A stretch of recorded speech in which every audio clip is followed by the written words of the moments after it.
Welcome to another Real Dad Movement Daily Revelation. On this episode, Primal Power number 2.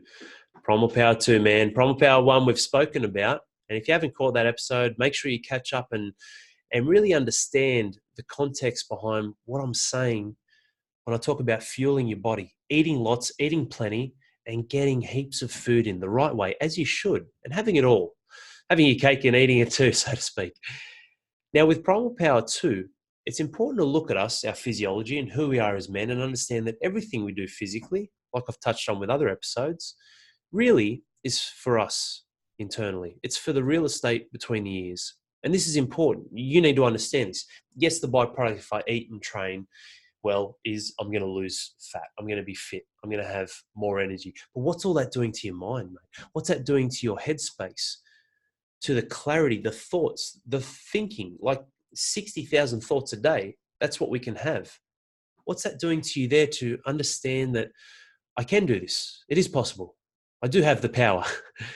And when you're getting lots of food in, plenty of food, eating lots, eating plenty, doing it the right way for you in your life, not just a cookie cutter approach, and you combine that with Primal Power 2, which is move the body, movement, mate, you are 90% there onto a winner.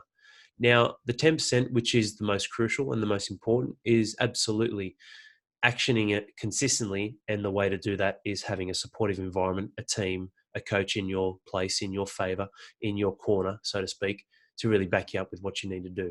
That's a given. It's just the data is there, from elite sports to musicians to really what I've done with Real Dad Movement. But Primal Power too, powerful stuff.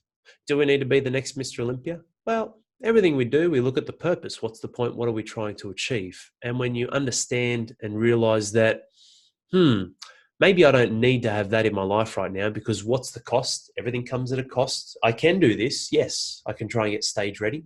But what's it going to cost me in other areas of my life? What's more important? When I'm talking about moving the body, I'm talking about getting an outlet, a release, endorphins, your hormones, all these different things that really bring a higher level of not only hormonal health the right way, but mental health. And this is important. It's crucial, man, that you need to apply this in your life. It might not be weights. It might not be cycling 30 Ks. It might not be a 5K run. It's whatever's conducive to your lifestyle, the goals and the outcomes that you've set for yourself, but also the applicable nature of, is this sustainable? See, I love running. I used to do running all the time. It was amazing. It was so good. I used to play touch footy, do weights, and then run around the park, kick the footy, literally just kick bombs and catch them. Like, I've got incredible hand-eye coordination from literally doing that for hours and hours, as well as playing touch footy, which is like sprint endurance, brutal, 110 kilo front rower back in the day, doing that in the off season. It was awesome. I can't run now. I've had 4 knee operations and reconstructions with a bone and bone knee. Now, sorry, correction. I can run, but the risk versus reward isn't really fulfilling for me to go for a 20-minute run to have a knee blow up for the next 3 or 4 days and ultimately wear the bones down even more, which is bringing me closer and closer to having a knee replacement, where I'm hoping, fingers crossed, medical science will save me at some stage, whether it's stem cells or something else, because I would like to keep my knee. If not, it's life. It is what it is.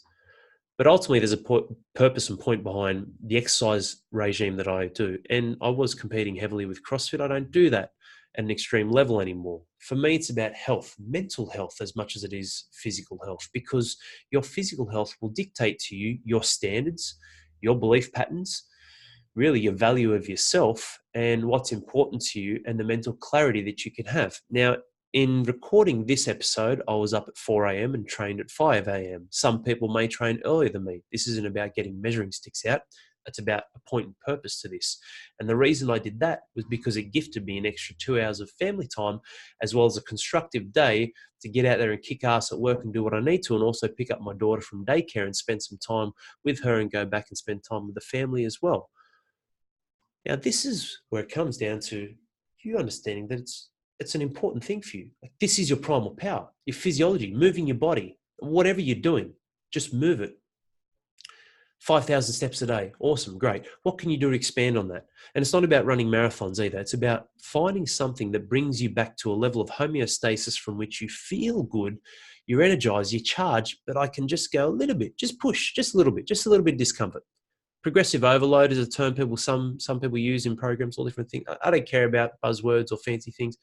Literally just moving, getting a sweat up, exerting yourself, and most importantly, primal power 2. When you nourish the body, when you move the body, guess what happens upstairs, mate?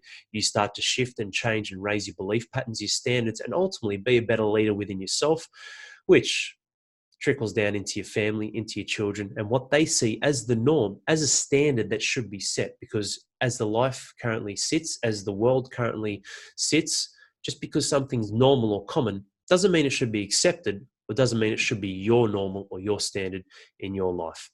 I hope you enjoyed this episode. Stay tuned for another one coming at you soon. Cheers.